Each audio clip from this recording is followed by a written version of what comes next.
Olá pessoal, tudo bem? Eu sou a Márcia Mafra, eu sou sócia proprietária da Mafra Gestão Integrada e nós estamos aqui para mais um episódio do TrioCast. Vocês vão se deliciar hoje com a história e experiência do Dr. Leonardo Orlando, que vai contar detalhes sobre a vida dele e um pouco dos bastidores aí da cirurgia, não é? Então seja bem-vindo, doutor. Obrigado, Márcia, pela oportunidade. É um prazer estar aqui com todos vocês. E espero transmitir alguma coisa aí útil a todos que queiram aprender um pouquinho sobre esse assunto. Bom, então o senhor conta desde sempre por que o senhor entrou nessa profissão, que eu sei que ela é bem intensa, né? Então, conta um pouquinho aí da sua história, da sua especialidade, fica à vontade. Muito bom. Bem, sou filho de italiano, Olha! Palmeirense. Palmeirense! Não podia deixar. E sempre fui criado e o meu gostava de tudo que eu aprendia. Bom, matemática, essas coisas. Português eu sempre levava um puxão de orelha, sabe? Fugiu um pouquinho. Mas no decorrer do tempo, a gente foi encontrando as profissões e medicina é uma coisa bastante abrangente, né? A medicina é uma ciência que você vai estudar o homem, como diz no livro de São Lucas, né, de corpo e de alma, né? Verdade. Então, é entender toda essa vida da gente. E é uma profissão onde você tem a chance de ajudar bastante gente. Imagina. O curso em si é maravilhoso. É muito abrangente. Eu brinco muito com meus filhos, desculpe aí, pessoal, eles são engenheiros, e eu digo a eles, vocês sabem uma parte da medicina. Imagina. Porque a gente tem um conhecimento assim, bastante abrangente em geral de todas as áreas para poder cuidar do homem em si. Né? E é uma profissão complexa, né, doutor? Sim, o homem é complexo. Mas a gente recebeu uma grande formação aqui na Faculdade de Medicina de Ribeirão Preto, no auge dela, né? Onde a gente teve grandes professores que nos inspiraram, o Dr. Hélio Lourenço, Renato Godoy na Clínica Médica, não posso esquecer o professor Ferreira Santos, que era um mito para nós, de cirurgião, Então foi ele que te inspirou a ser cirurgião. A ser cirurgião. Olha. A cirurgia, se a gente colocar desde quando começou, né, lá no início existia uma área medieval, existiam os physicians, que eram os médicos, e os cirurgiões, que vieram dos barbeiros cirurgiões, que tinham habilidade manual, né? Para os barbeiros cirurgiões serem considerados como cirurgiãos, os physicians brigaram muito, que eram os grandes clínicos da época. Foi a partir de um acontecido com o rei da França, onde ele tinha um grande abscesso, e um dos cirurgiões barbeiros o curou, ele instituiu que o barbeiro cirurgião seria médico também. Olha! Por isso que até hoje existe uma rinchazinha amigável entre cirurgiões e clínicos, mas saudável. Olha, né? Só! E aqueles que têm uma habilidade manual se dedicam à cirurgia em si, que é qualquer especialidade. Como a gente gostava de tudo, me tornei cirurgião geral. Olha! Mas na época que cirurgião geral era cirurgião de tudo, como o professor Ferreira Santos, né? Da cabeça ao pé. Imagino. E a responsabilidade também chegava a te amedrontar ou não? Te inspirava? Sim, era desafiador, né? Muito interessante. A gente trabalhou muito tempo, porque eu fui formado aqui, vivi muito tempo de HC. Então, no Hospital das Clínicas, setor de urgência, a gente recuperar um paciente. Novidade a todo momento, né? Felicidade que a gente tinha, e cada um é um desafio. Imagino. A medicina, ela não tem uma rotina, né? Cada dia ela vai ser um dia diferente para você, vai ser um desafio diferente. E foi por isso que o senhor também quis ir para o ramo da área da cirurgia também, para que você pudesse experimentar todos esses detalhes. Sim, porque se torna mais abrangente. O tratamento clínico, ele é importantíssimo, né? Os physicians, assim, são bastante importantes para dar suporte, e nós, cirurgiões, temos que conhecer bastante clínica também, para poder, em certo momento, como se diz, separar o joio do trigo. Imagino. Saber o caso que pode ser tratado clinicamente e o caso que deve ser tratado cirurgicamente, né? Não é porque temos um bisturi na mão que a gente vai fazendo sai cortando. Coisa. Então tem a sua indicação, seu momento de operar, e isso nos leva a ter uma compreensão e uma abordagem do paciente como um todo, né? E o Dr. Leonardo também é pai, né? Ele estava contando aqui nos bastidores para mim, e aí teve algumas inspirações aí, né? Então, conta um pouquinho do pai também, que hoje o pai faz aniversário, né? Então, novamente, parabéns. Hoje é o dia que a gente está... Eu ia fazer aniversário de 2 em 2 anos a partir de agora, mas a lei proibiu. Então, tem que fazer todo ano. O senhor está se entregando, deixa eu ter mais experiência. Mas...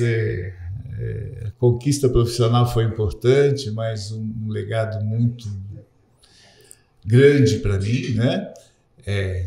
Desculpa aí, a gente fica um pouco emocionado, mas é a minha família. Ai, que delícia. A família que a gente formou é uma família maravilhosa, são 4 filhos maravilhosos, junto com a minha esposa, a Valquíria, que é pediatra.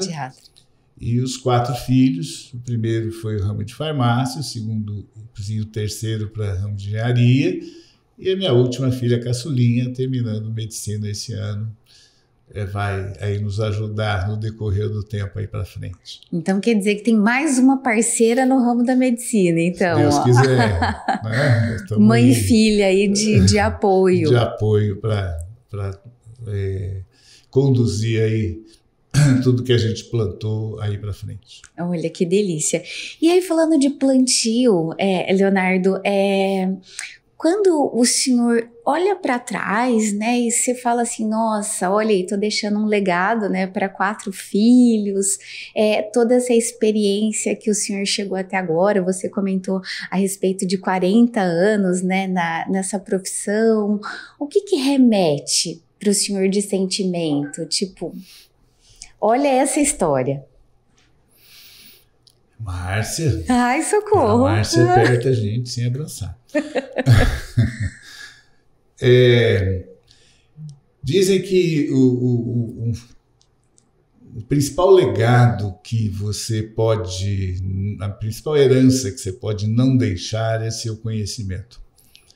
Se você o levar, né, de que valeu a sua passagem por aqui.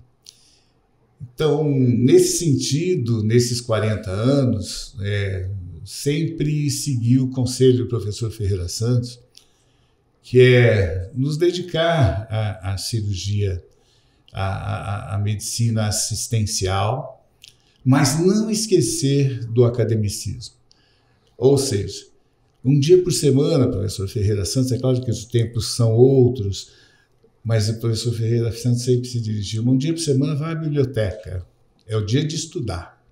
Para alimentar a mente, né? Isso. Hoje nós temos as grandes facilidades dos meios eletrônicos, estão aí os sites médicos, né? Não, médico não vai no Google não, tá, gente?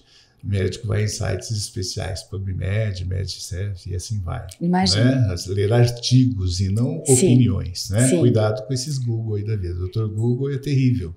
Opinião, realmente, ele pode impactar no resultado, né? Então, a gente precisa tomar muito cuidado, conferir a fonte, né?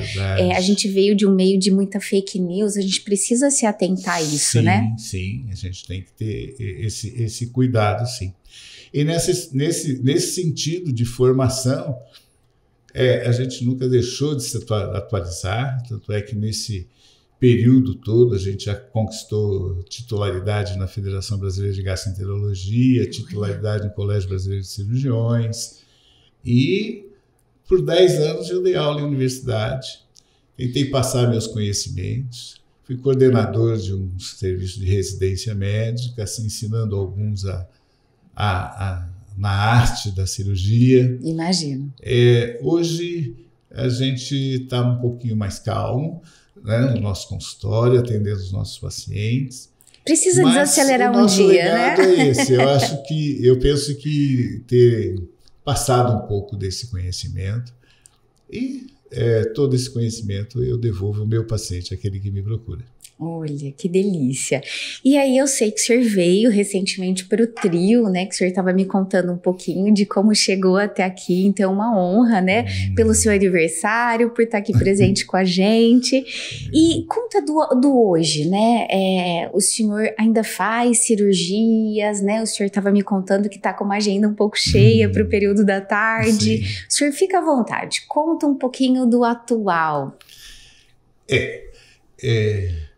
Quanto a vir para o Trio é um local, gente, que sempre fiquei apaixonado. Ai, que delícia! Localização, imponência de um prédio, né? Eu passava aqui na frente e sonhava, quem sabe um dia eu consigo, né? Olha que delícia! E Deus deu tudo certo e há 3 anos nós estamos aqui, muito satisfeitos. E os nossos pacientes também muito satisfeitos, porque o atendimento aqui dentro é muito receptivo, seguro, né? E a gente, sim, acaba até tendo uma procura bastante, mas sempre tem mais um. Coração aqui, o nosso consultório sempre foi um coração de mãe. Sempre dá um jeito de encaixar. Não tem como marcar para o mês que vem. Não. Dor abdominal é para hoje. É para hoje. É para hoje. Então, tem sempre um jeitinho. E a gente está na ativa fazendo as cirurgias, nos dedicando mais hoje à parte de cirurgia digestiva. Né? A parte de cirurgia bariátrica. Fazemos cirurgia geral, mas hoje já não faço mais a parte de urgência, né? Ou seja, não estou mais em escalas hospitalares para urgência. Entendi. E esse assunto é um pouco polêmico, né? Quando a gente fala sobre cirurgia bariátrica, né? O senhor quer contar as suas experiências? Porque eu acho que hoje, eu sei que todas as outras são importantes, né? E são necessárias, mas eu acredito que a mais polêmica é essa. O senhor quer comentar os detalhes? Com certeza. O microfone é seu, fica à vontade. A cirurgia bariátrica desperta muita curiosidade, né? Hoje, todo mundo tem um pouco, eu penso, uma visão um pouco estereotipada,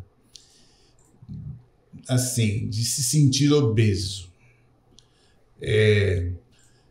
Na realidade, quem tem uma genética, e a obesidade, 70% dela, da origem da obesidade, é genética. É genética. É genética. Por isso que não dá certo, gente. A gente faz dieta segunda, terça, quarta-feira, já acabou, já voltou, perdeu 3 quilos, ganhou 4. Mulher sabe perfeitamente como isso funciona. O que eu penso é que a gente tem que ter uma visão assim, de obesidade de saúde. Entendi. O que a obesidade traz são várias comorbidades, né? Porque tira o paciente de um ponto de equilíbrio, mantendo ele no que nós chamamos de uma resposta inflamatória constante. E lembra da CIRS, falada tanto no Covid, né? Teve uma CIRS, uma resposta inflamatória sistêmica exacerbada. O obeso está sempre em CIRS. E entendi. Essa resposta inflamatória é que desequilibra metabolicamente as outras partes, levando ao diabetes tipo 2, levando a outros transtornos metabólicos, função cardíaca, renal, hipertensão, e assim vai, várias patologias que acompanham a obesidade. É nesse sentido que a obesidade tem que ser tratada. Entendi. Tem que estar vigilante nos exames, é isso? Isso, constante avaliação médica, né? De repente você nem sabe que é hipertenso, mas uma medida de pressão, né, pode acusar identificar alguma coisa. Então, na realidade, a obesidade deve ser tratada quando ela caminha para essa morbidades, para essas morbidades que acompanham a obesidade. Entendi. E quando um fator muito importante, quando altera a qualidade de vida. Entendi. O centro urbano, gente, ele faz, a gente fala assim que o centro urbano é um ambiente obesogênico. A comida é muito fácil. Você vai no mercado, tudo é colorido, dá vontade de pôr ali. Nem sempre é saudável. As propagandas são mais... Você pode perceber que as propagandas de alimentos são um imperativo. Coma. Né? Lembra da propaganda da Coca-Cola?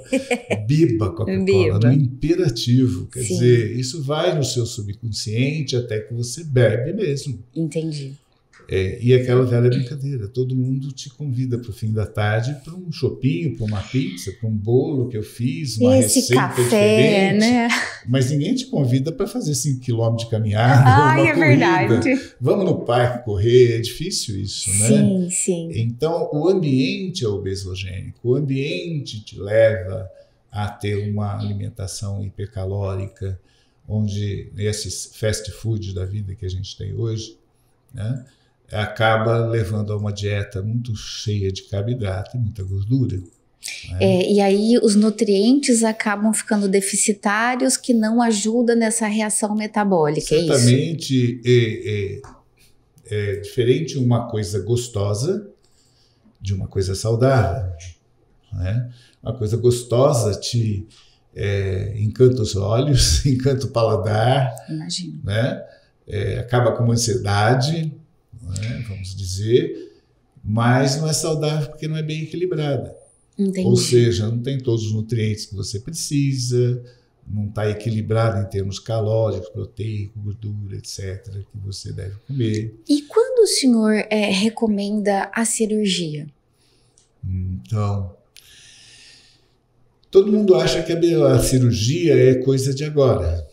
O professor Scopinaro foi um dos pioneiros na cirurgia bariátrica. Para você ter uma ideia, a técnica de Scopinaro foi escrita em 1970. 70. Já se falava em obesidade. E só que os materiais que a gente tinha, não tinha vídeo, laparoscopia, Imagina. Cirurgias eram abertas, não tinha esses maravilhosos grampeadores e pinças de energia que nós temos hoje. Então, naquela época, o risco era muito grande de operar um obeso, um super obeso. Mas as técnicas são estudadas desde aquela época. Entendi. Né? É que ela foi se aperfeiçoando no decorrer e isso garante mais segurança hoje. Por isso do volume. Mais segurança. Hoje, a gente tem o tratamento cirúrgico um pouco mais, bem mais, não um pouco mais, bem mais seguro do que tempos atrás. Mas, em se falar em tratamento de obesidade, a gente não pode pensar só cirurgicamente. Existe o tratamento clínico, existe a orientação clínica para se manter uma vida saudável. Entendi. Tá? Então, quem estaria indicado a ir para um tratamento cirúrgico? Indicação médica, tá? E sempre uma indicação relativa. O paciente aceita ou não aceita. Não é uma cirurgia, não é uma indicação absoluta. Absoluta é aquela em que eu falo, você tem que operar. E não tem argumentos. Entendi. Se tem um apendicite e tem um tumor, você tem que operar. Entendi. A obesidade é relativo, mas você tem que mostrar ao paciente as vantagens disso. Né? Entendi. Agora, para chegar a quem deve ser operado, a primeira coisa é uma avaliação antropométrica. O que significa? Na realidade, não basta você pegar seu peso. Peso não quer dizer que você está obeso. Tá? Então vamos pegar o IMC, o famoso índice de massa corpórea. Sim. Mas ele é uma relação peso e altura. Então você divide o peso pela sua altura ao quadrado. Aí você tem um índice, que acima de 30 a 35 a gente considera como obesidade grau 1, 35 a 40 obesidade grau 2, moderada, acima dos 40 obesidade grau 3 avançada. Mas isso já faz você operar? Não. Não. Tem outros protocolos. Se você pegar o índice de massa, ele é bom para um estudo populacional. Se você pegar esses indivíduos que fazem boxe, que são super musculosos, Mike Tyson, na época. Mike Tyson tinha 108 quilos com 1,70 m. O índice de massa dele dava 37, 38. Você vai falar que ele era obeso? Entendi. Não. Ele era um cara forte. Sim. Por quê? A obesidade é definida como excesso de massa gorda no corpo e não peso. Ah, entendi. É excesso de massa gorda. O indivíduo, como o Mike Tyson, ele tem uma grande massa magra, por isso pesa muito. Pesa muito. Mas a massa gorda dele não chega a 15%, 20%. Entendi. Então, os dados antropométricos, que a gente quer dizer, cintura, pescoço, quadril e uma bioimpedanciometria, te permite você ter a composição corporal e quanto de massa gorda você tem. E se essa massa gorda está exacerbada, aí está indicado um tratamento. Primeiro começa clínico. Geralmente comportamental, né? Dieta, atividade física, que todo mundo conhece. A dieta, gente, não podemos dizer como dieta, tem que ser uma mudança de comportamento. Reeducação alimentar. Naquela primeira comentário que eu disse, passar por uma alimentação saudável e não gostosa. Gostosa, eu costumo dizer assim, tem o dia da liberdade, sabe? Tudo bem, pode ter o dia do lixo. Liberdade, que você pode comer, vai na cafeteria, come teu bolo de chocolate, faz o que você quiser. Mas não pode ser frequente, no dia a dia, né? Faça uma alimentação saudável, bem balanceada, acompanhada de atividade física. Isso já te dá um bom impulso. A partir disso, com avaliação médica, tem os tratamentos farmacológicos, que evoluíram muito, tá?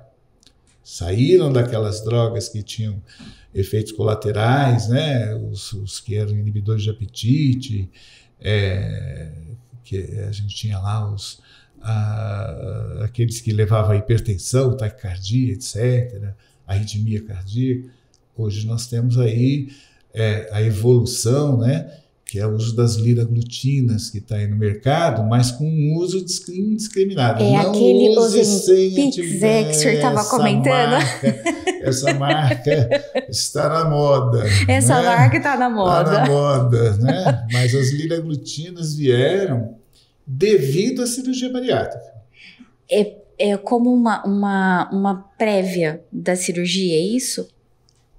As liraglutinas vieram com a cirurgia bariátrica, só para ter uma ideia a vocês, a cirurgia bariátrica ela não funciona só porque ela te restringe o quanto você come.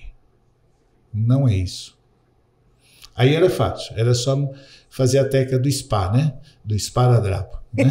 Fecha a boca. Fecha a boca e tá já tudo dava certo. né? O problema é que você reganha.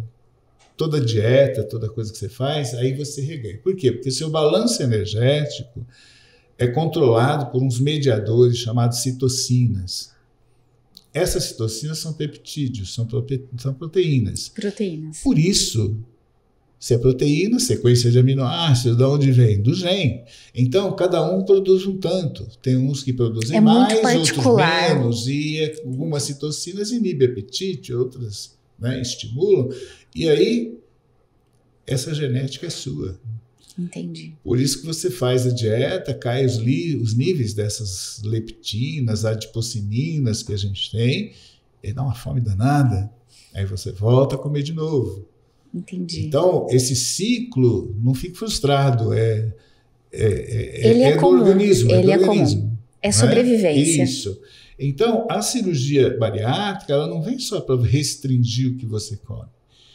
Ela vem fazer modificações no seu aparelho digestivo que vão levar a modificações do que nós chamamos hoje de enterohormônios, hormônios produzidos pelo próprio tubo digestivo. Ah, entendi. Que a gente desconhecia. Quando eu me formei, nem se tocava nisso.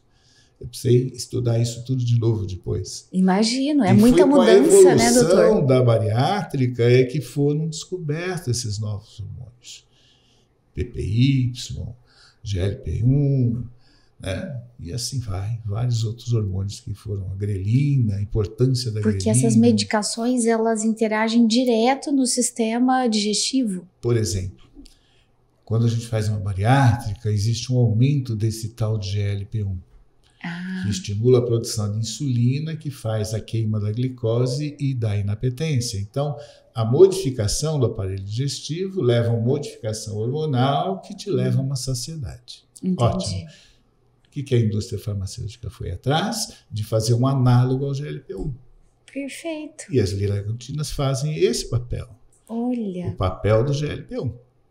Então, elas vão lá, estimulam a insulina, que estimula a lipólise, que dá saciedade. E você consegue perder o excesso de massa gorda. Entendi. Agora, é claro... Tudo que em excesso... Sim, é claro que você fica, às vezes, dependente da medicação. Se você não controlar, o teu sistema dá vontade. Entendi. Existe um sistema aqui em cima, endocannabinoide, que é o sistema que controla a sua vontade. Eu já tive uma experiência com uma amiga que ela fez a bariátrica e infelizmente ela voltou para o mesmo peso inicial no decorrer aí de 15 anos. Os reganhos de peso são bastante citados hoje, né? Que pena, né? Tem muito a ver com essa genética. Na minha tese de mestrado, nós estudamos o GDF-15. Que é um hormônio, doutor? É uma citocina, uma é um citocina. mediador. Entendi. Quem é obeso tem pouco. Quem é magro é porque tem muito. Nós mostramos isso. Entendi. Que nas faixas de peso, conforme o grau de obesidade, há menos GDF-15.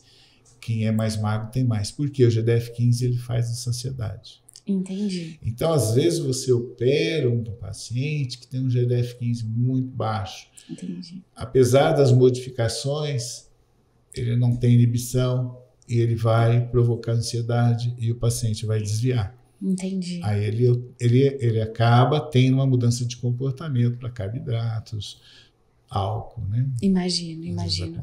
E aí não existe a possibilidade de talvez vincular o tratamento clínico ou até psicológico, né? É por isso que realmente o pessoal pede avaliação psicológica antes de fazer a cirurgia. Certamente, você tem que ver se o paciente é bem centrado, né? Se ele tem as suas neuroses, né? Acho que todos nós temos. Nós temos. Mas num equilíbrio. Entendi. Mas você tem que ver que o paciente é bem centrado no sentido de suportar as modificações que vão ser feitas no aparelho digestivo. Ele vai ter que assumir um novo perfil, modelo. De comportamento alimentar. É nisso que às vezes cria um ambiente de ansiedade e o desvio de comportamento. Nossa, que pena, né?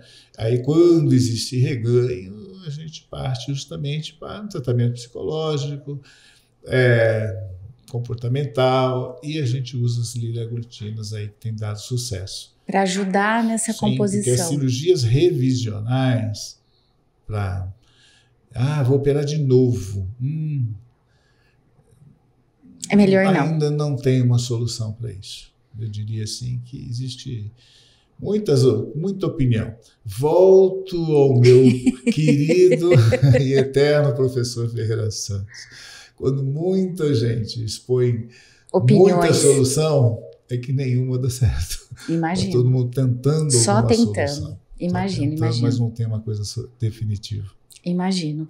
E quando chega um paciente para o senhor, existe algum protocolo que o senhor avalia, né, para as demais cirurgias também? Eu sei que existe essa demanda, né, de outras cirurgias para o senhor. Como é que o senhor conduz isso? No nosso atendimento, não, obesidade você não chega hoje e opera amanhã, não. Geralmente um paciente com obesidade no consultório, a não ser que ele já tenha todo um protocolo de acompanhamento, assim, as coisas estão mais adiantadas, vamos dizer assim. Sim. Mas é um paciente que merece avaliação, principalmente precisa de uma avaliação endocrinológica antes de ir para a cirurgia, para confirmar se a obesidade é primária, ou se tem alguma doença associada, um Cushing, um hipotiroidismo grave, alguma coisa, né? Não adianta operar. Entendi. Né? Tem que tratar a patologia. Tem que ir uma avaliação nutricional. Não é porque o obeso é que está bem nutrido. Nós temos muitos obesos que estão com uma deficiência nutricional muito grande. Então você tem que equilibrá-lo antes. Né? Imagino. Existe avaliação psicológica, acabamos de falar, né? No sentido de ver se é um paciente centrado, entendendo o que vai acontecer com ele, né? O grau de discernimento, se ele vai ter aceitação, essas coisas. E tem 2 avaliações também que são de capacitação, que é cardio e pneumologia. Tá. Tem que ver a função cardíaca, o paciente como um todo. Por quê? Para diminuir os riscos que a gente tem ao fazer essa cirurgia. O paciente obeso já está em resposta inflamatória pela própria obesidade, com o trauma cirúrgico, essa resposta vai aumentar. E isso vai descompensá-lo? Nós temos que ter todas as armas antes para saber como lidar com aquele paciente. Ou seja, individualizar caso a caso. Entendo. Tá. E agora eu vou voltar um pouquinho na filha que está dando continuidade na medicina, né? Falando da sua área. Leonardo, ela vai dar continuidade no seu segmento, né? Aproveitando, o senhor falou que está desacelerando um pouquinho, e aí é para ela acelerar um pouquinho na sua especialidade, ou ela vai ser mais ampla? Ai, meu Deus, tô tendo que falar da minha filha.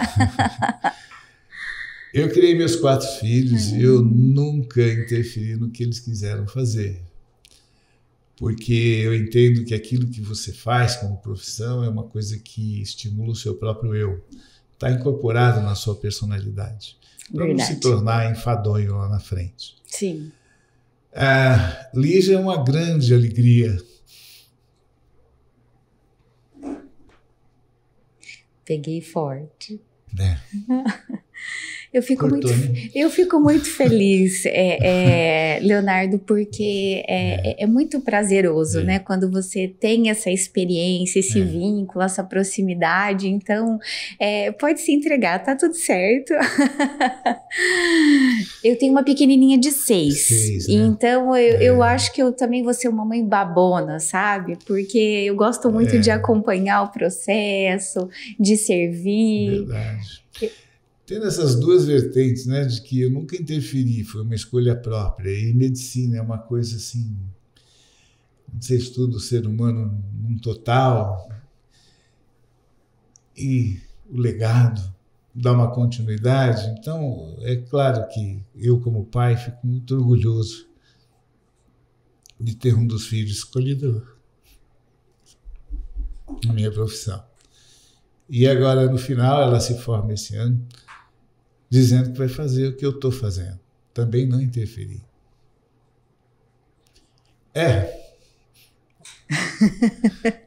Dizia quem conheceu o padre Vacari, ali no santuário da Nossa Senhora, uma das homilias dele era: nós somos eternos.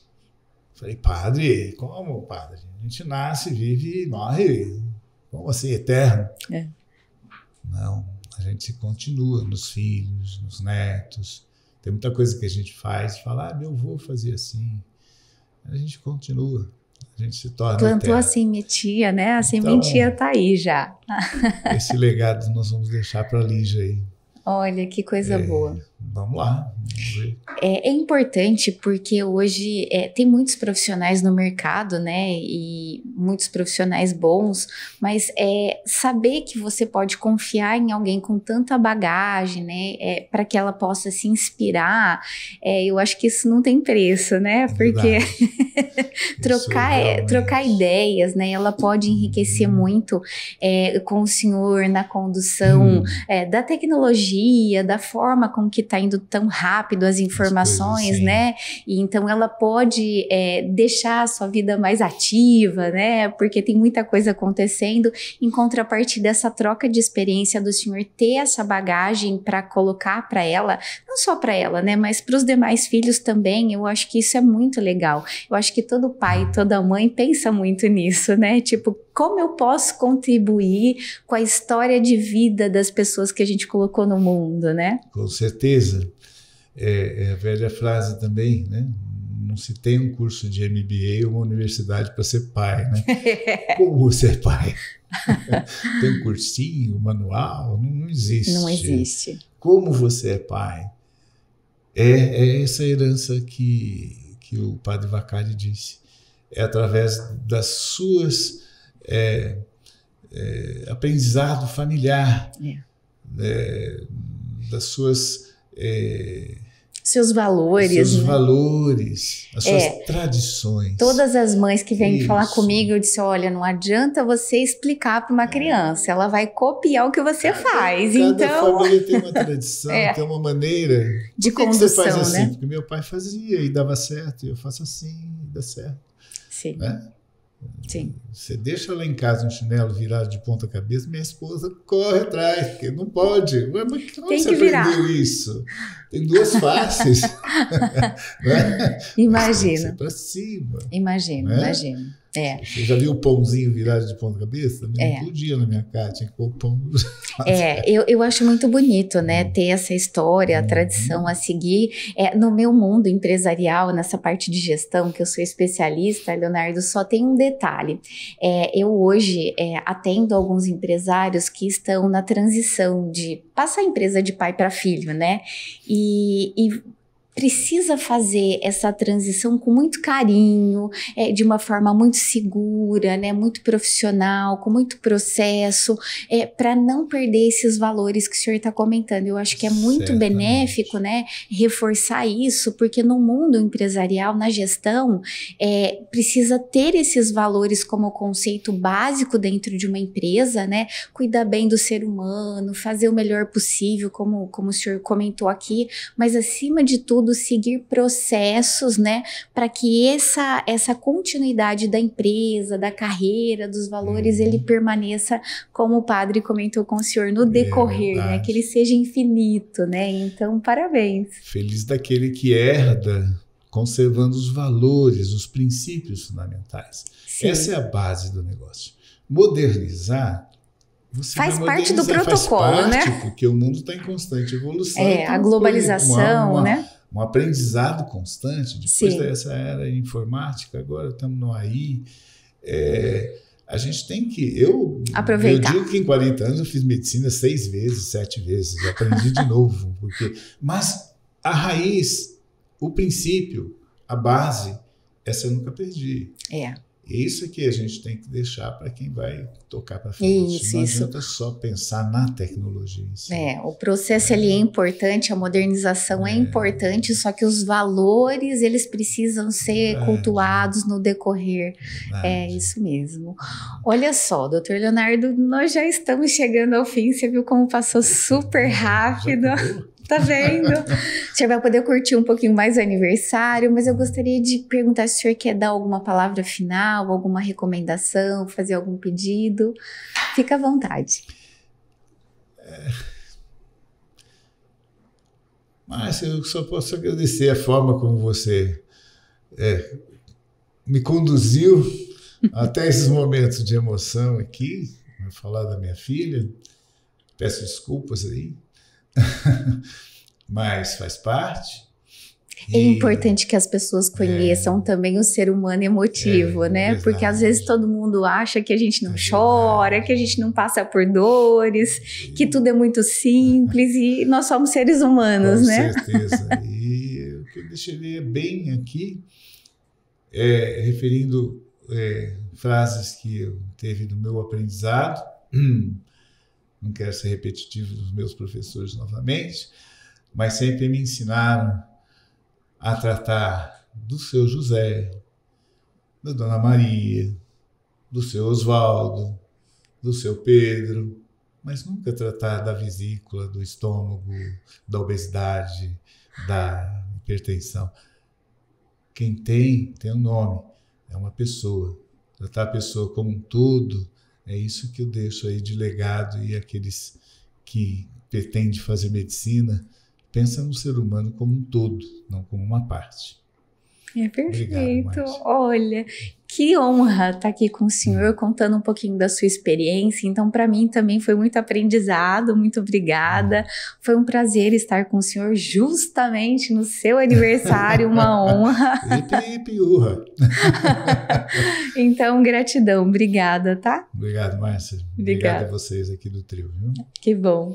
Olha, pessoal, vocês viram como passou super rápido esse podcast, foi uma delícia entender um pouco mais pela área da medicina, que é tão complexa, né? E Dr. Leonardo trouxe aqui com muita sabedoria a questão da humanização, de cuidar da pessoa e não da doença ou do órgão, né? Então, isso é muito gratificante. Então, para você que não assistiu os outros episódios, dá uma olhadinha, comente, compartilha. É um prazer estar aqui com vocês. Obrigada.